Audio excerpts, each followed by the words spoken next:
बिस्मिल्लाहिर्रहमानिर्रहीम अल्हम्दुलिल्लाहि वकफ़ा वसलामुन अला इबादिहिल्लज़ीना इस्तफ़ा अम्मा बाद।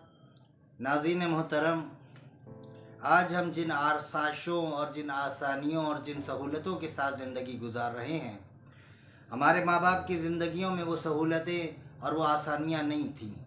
हमारे दादा परदादा ने इंतहाई सादा और दुश्वार ज़िंदगी गुजारी, लेकिन ये तमाम सहूलतों और आसानियों के बावजूद आज हर शख्स की ज़बान पर एक शिकवा है कि बरकत नहीं रही, पैसों में बरकत नहीं, वक्त में बरकत नहीं, घर में सुकून नहीं, घर से बाहर सुकून नहीं।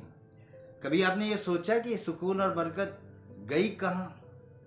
हमारे बड़ों ने अपने घरों में जो रसूम और जो अक़दार राइज की थी और जिनके फैज़ान से वो गुर्बत में भी मुतमईन रहते थे, तंगदस्ती में पुरसुकून रहते थे, जब से हम मॉडर्न हुए हमने घर से बहुत सारी अच्छी रिवायतों को निकालने के साथ उन अक़दार को और उन रसूम को भी घरों से निकाल दिया। उन अक़दार और उन रसूम में एक रस्म ज़ियाफ़त मेहमान थी। मेहमानदारी नबियों की सुन्नत है, मेहमानदारी हुज्जतों का तरीक़ा कार है। हज़रत इब्राहीम अलैहिस्सलाम, जिनको अल्लाह ने खलीलुल्लाह का लक़ब दिया, किसी ने पूछा कि आपको अल्लाह ने अपना खलील किस बुनियाद पर बनाया? फरमाया 3 बुनियादों पर। एक तो ये कि मैं उसके हर हुक्म की इताअत करता हूँ, दूसरे ये कि मैं अपने उमूर में उस पर तवक्कुल करता हूँ, और तीसरे मैंने आज तक कोई ऐसा खाना नहीं खाया कि किसी मेहमान को अपने साथ शरीक ना कर लिया हो। अपने दिलों के दरवाज़े खोलें, अपने रिज़्क़ में दूसरों को शामिल करें, परेशान ना हों। रसूलुल्लाह सल्लल्लाहु अलैहि वसल्लम तशरीफ़ फरमा थे, सहाबा सामने थे। आपने सहाबा से पूछा कि जब तुम किसी से खुश होते हो तो क्या करते हो? कहा, सरकार हम उसे तोहफ़ा देते हैं। फरमाया कि हाँ, अल्लाह भी जब किसी से खुश होता है और उसके लिए कोई खैर चाहता है तो उसे तोहफ़ा देता है। सहाबा ने पूछा, सरकार अल्लाह क्या तोहफ़ा देता है? कहा, उसके घर मेहमान भेज देता है। गोया मेहमान खुशनूद इलाही का मुजदा बनकर आता है, रज़ा इलाही की नवीद लेकर आता है। हमारे यहाँ उमूमन जब कोई मेहमान आता है तो पहला जो ख्याल आता है वो ये होता है कि अब ये आ गया है, ख़र्चा होगा, मेहमान नवाजी में बड़े ख़र्चे होते हैं, खाना खिलाना पड़ेगा, इसकी ज़ियाफ़त करनी पड़ेगी। हम समझते हैं कि हम अपने रिज़्क़ से खिला रहे हैं, अपनी वसअत से खिला रहे हैं। यही वो गलत फहमी है जिसने हमें मेहमान नवाजी से दूर कर दिया। रसूलुल्लाह सल्लल्लाहु अलैहि वसल्लम फरमाते हैं, ज़ैफ़ो यंज़िलो बिरिज़्क़िही व यरतख़िलु बिज़ुनूबि अहलिल बैत। जब मेहमान आता है तो रिज़्क़ लेकर आता है। क्या मतलब? उसका रिज़्क़ आपके घर के रिज़्क़ में शामिल होता है। अल्लाह ने उसका हिस्सा आपके घर रखवाया होता है। वो अपने रिज़्क़ की तलाश में आता है, वो अपना हिस्सा खा कर जाता है। हमें खुश होना चाहिए कि अल्लाह ने हमें अमीन समझा, हम उसकी निगाहों में अमीन है। जब भी किसी की अमानत हमारे घर रखवाई, वो अपना हिस्सा खाएगा तो आपके हिस्से में भी जो आपका हिस्सा रिज़्क़ रखा है उसमें भी बरकत होगी। और अगर अपना हिस्सा वो नहीं खाएगा, मेहमान को नहीं खिलाएंगे, तो वो भी फासिद होगा और हमारे घर रखा हुआ रिज़्क़ भी फासिद होगा। दूसरा बात कही कि वह यरतहलु मिन ज़ुनूबि अहलिल बैत। इसके लिए मैं एक वजाहत करूँ। हम अक्सर महसूस करते हैं कि हमारे घरों में घुटन होने लगी है, हमारे घरों में कसाफत है, वहशत होती है घरों से। घर के अंदर बाहर निकलने को दिल चाहता है, घर से दूर रहने को दिल चाहता है। कभी हमने सोचा कि ऐसा क्यों होता है? दरअसल हमारे गुनाह, हमारी लग़्ज़िशें, हमारी गलतियाँ और हासिदों की हसद भरी निगाहें हमारे घर में नहूसत का जरासीम पैदा कर देती हैं। ये नहूसत के जरासीम माहौल में कसाफत पैदा करते हैं, जो घरों में झगड़े, टेंशन, तनाव और बेबरकती का बायस बनते हैं। जब मेहमान आता है तो खुशगवार हवा का झोंका बनकर आता है, मगर जब जाता है तो आपके लिए क्या करके जाता है? सिर्फ मेहमान नहीं जाता, जब वो जाता है तो वो जो ज़ियाफ़त आपने, उसकी जो एहतराम आपने किया होता है, उसकी बरकत से घर के अंदर मौजूद तमाम बद असरात उसके पीछे पीछे बाहर निकल जाते हैं। گویا گھر کو پھر وہ خوشگوار بنا کر چلا جاتا ہے۔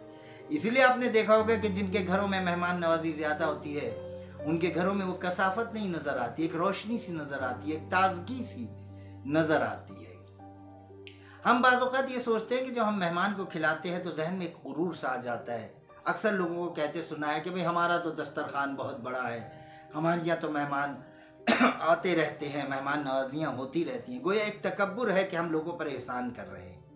ایک شخص ہمارے چھٹے امام حضرت امام جعفر صادق علیہ السلام کی خدمت میں آیا اور اس نے یہی کہا کہ سرکار، میں دن میں جو 2 مرتبہ کھانا کھاتا ہوں تو کسی نہ کسی مومن کو اپنے ساتھ شریک کرتا ہوں۔ ذہن میں اس کے یہی تکبر، یہی فخر تھا کہ میں کوئی بہت بڑا کام کر رہا ہوں، بہت احسان کر رہا ہوں۔ امام نے فرمایا جو تو کام کر رہا ہے یہ بہت اچھا کام ہے، لیکن خبردار ذہن میں کبھی فخر نہ لانا۔ وہ امام ہی کیا جو پیشانیوں پہ لکھی تحریر نہ پڑھ سکے، جو ذہن میں پیدا ہونے والے خیالات کو نہ سمجھ سکے۔ کہا کبھی ذہن میں فخر نہ لے کر آنا، اس لیے کہ یہ 2 وقت کے جو تو روز کھانے کھلاتا ہے مومنین کو، اس کے باوجود میزبان کی فضیلت کم ہوتی ہے، مہمان کی فضیلت زیادہ ہوتی ہے، اس کا مرتبہ زیادہ ہوتا ہے، میزبان کا مرتبہ کم ہوتا ہے۔ حیرت سے وہ کہنے لگا سرکار خرچہ بھی میرا، پیسے بھی میرے، کھلا بھی میں رہا ہوں، تو میزبان کی فضیلت کم ہو گئی، میزبان کا مرتبہ زیادہ ہو گیا۔ کہا ہاں تو کیا کھلاتا ہے؟ 2 روٹیاں، 2 پلیٹ چاول، اس سے زیادہ کیا کوئی کھائے گا؟ مگر وہ جو تجھے دے کر جاتا ہے اس کا بدل تو نہیں دے سکتا۔ کہا سرکار وہ مجھے کیا دے کر جاتا ہے؟ کہ جب مہمان آتا ہے تو تیرے رزق میں کثرت اور برکت کا باعث بنتا ہے، اور جب وہ جانے لگتا ہے تو تیری مغفرت کا سامان کر کے جاتا ہے۔ گھبرائیے نہیں مہمانوں کے آنے سے۔ اسلام نے مہمان کے لیے بھی کچھ فرائض مقرر کیے، میزبان کے لیے بھی کچھ فرائض مقرر کیے۔ میزبان کا فریضہ یہ ہے کہ جب مہمان آئے تو وہ خندہ پیشانی سے ملے۔ ہمارے یہاں بہت سارے لوگ جب مہمان آتے ہیں تو کافی دیر تک تو وہ سکتے کی حالت میں رہتے ہیں، پھر کہتے ہیں آئیے آئیے اندر آ جائیے، اسے دیکھ کر خوش ہوئیے، اللہ نے تحفہ بھیجا، اللہ نے رحمت بھیجی۔ ہو سکتا ہے کہ گھر کے کوئی مسائل، گھر کی تنگ دستی، گھر میں مسلسل آنے والی بیماریاں اسی کی برکت سے دور ہو جائیں۔ وہ اپنا رزق کھانے آیا ہے، آپ اس کا جو ہے خندہ پیشانی سے استقبال کیجیے، اس کے احترام میں کوئی کمی نہ لائیے، اس کے کپڑوں کو، اس کے لباس کو، اس کے سامان کو یا اس کی شکل کو بہت غور سے گھور کر نہ دیکھیں۔ مہمانوں میں امتیاز نہ کریں۔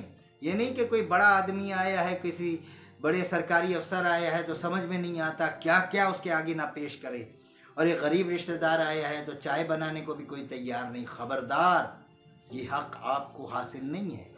مہمان ہوتا ہے، چاہے غریب ہو چاہے امیر ہو، کیونکہ اسے اللہ نے بھیجا ہوتا ہے۔ اللہ کی رحمت میں تفریق کرنے کا آپ کو حق حاصل نہیں ہے۔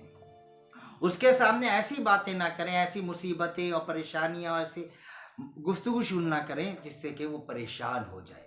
مہمان جب تک کھانا کھا رہا ہے، دسترخوان پہ بیٹھا ہے، اپنا ہاتھ کھانے سے نہ کھینچے، ورنہ عین ممکن ہے اس کی عادت دیر تک سست کھانا کھانے کی ہو، آپ جلدی اٹھ جائے تو وہ بھوکا دسترخوان سے اٹھ جائے۔ ہماری جدید تہذیب نے جہاں کچھ بد تہذیبیاں معاشرے میں رائج کی ہوئی ہیں، وہاں مہمان کے حوالے سے 2 فقرے بھی بڑے رائج ہیں۔ ایک یہ کہ جب مہمان آتا ہے تو عموماً گھروں میں دیکھا گیا ہے مہمان سے فوراً سوال کیا جاتا ہے اور سنائیے کیسے آنا ہوا۔ کیا مطلب کیسے آنا ہوا؟ کوئی واقعہ ہو جائے، کوئی حادثہ ہو جائے جبھی لوگ آپ کے گھر آئیں؟ وہ رضائے الہی کے لیے آیا ہے، آپ اس کا احترام کریں، آپ اس کو حوصلہ افزائی کریں تاکہ وہ دوبارہ آپ کی محبت میں آپ کو دیکھنے کے لیے آئے، آپ کے تعلقات استوار ہوں، تجدید عہد ہو۔ یہ کیا پوچھنا کہ کیسے آنا ہوا۔ دوسرا فقرہ جو عموماً مہمانوں کے لیے رائج ہے کہ مہمان سے ہی پوچھا جاتا ہے اور سنائیں چائے پیئیں گے؟ ہم آپ کے لیے چائے بنوا دیں، اگر چائے پیئیں گے تو چائے بنوائیں، اگر کھانا وانا کھانا ہے تو کھانا تیار کروائیں۔ آپ کے گھر مہمان آیا ہے، کوئی فقیر نہیں آیا، اس کے گھر چائے کی کمی نہیں تھی جو آپ کا گھر تلاش کرتا ہوا صرف چائے پینے آیا، یا 2 روٹیاں اس کے گھر نہیں پک رہی تھی جو آپ کا گھر تلاش کرتا ہوا آیا۔ کون مہمان ہوگا جو पलट कर आपसे कहे हाँ हाँ जी चाय पीनी है, चाय भी ले आइए, रोटियां भी ले आइए, सालन भी ले आइए, बिरयानी भी ले आइए, आप मेहमान को जलील कर रहे हैं। वो रज़ा इलाही के लिए अपने घर से चलकर आपके घर आ गया, उसका मर्तबा भी ज़्यादा है। अब आप अपना ज़र्फ दिखाएं कि आप अपनी तौफीक के मुताबिक उसकी किस तरह ज़ियाफ़त करते हैं। मेहमान से भी कहीं ये पूछा जाता है। इसी तरह ये मेज़बान के फ़राइज़ हैं, मेहमानों के भी कुछ फ़राइज़ हैं। मेहमान कोशिश करे कि बग़ैर इत्तला के किसी के घर ना जाए और बेवक्त ना जाए। ये नहीं कि खुद सारी रात जाग रहा है तो 2 बजे रात को कहे चलो आओ चलो उन फला साहब के घर चलते हैं। बहुत देर तक ना बैठे। मेज़बान के घर बैठ के तनकीदी गुफ्तगू ना करे, बच्चों पर, उसके घर पर, उसके हालात पर कोई तनकीदी गुफ्तगू करे। अगर मेज़बान के घर कोई ऐसी बात मालूम हो गई है जो माशरे में बताना अच्छी नहीं है या मेज़बान खुद नहीं बताता, तो आप उसकी टोह लेकर पूरे माशरे में फैलाए नहीं कि मैं उनके घर गया था तो मैंने उनके घर ये देखा या ये मसला है, या उसने अगर कोई आपको अपना हमदर्द समझ के कोई आपको राज की बात बता दी तो आप पूरे माशरे में उसे फैलाते फिरें। और याद रखें मेहमान नवाजी सिर्फ 3 दिन के लिए होती है, उसके बाद सदका होता है। अगर ठहरने का इरादा है तो कोशिश करें कि 3 दिन से ज़्यादा ना ठहरें। इतनी तवील क़याम ना करें कि आए हैं तो बैठे हैं तो उठने का नाम ही नहीं ले रहे। मेज़बान बेचारा ऊँग रहा है, परेशान हो रहा है। मेज़बान के ज़र्फ से ज़्यादा उसको तकलीफ़ और ज़हमत ना दें। आइए इस नुस्खे को आज़मा कर तो देखें। अपने रिज़्क़ में से बांटना शुरू करें, अपने दिल को बड़ा करें और दिल के दरवाजे दूसरों के लिए खोलें। मेहमान नवाजी करें, इससे रिश्ते भी मजबूत होते हैं, मोहब्बतें भी पैदा होती हैं और घर में बरकत भी पैदा होती है।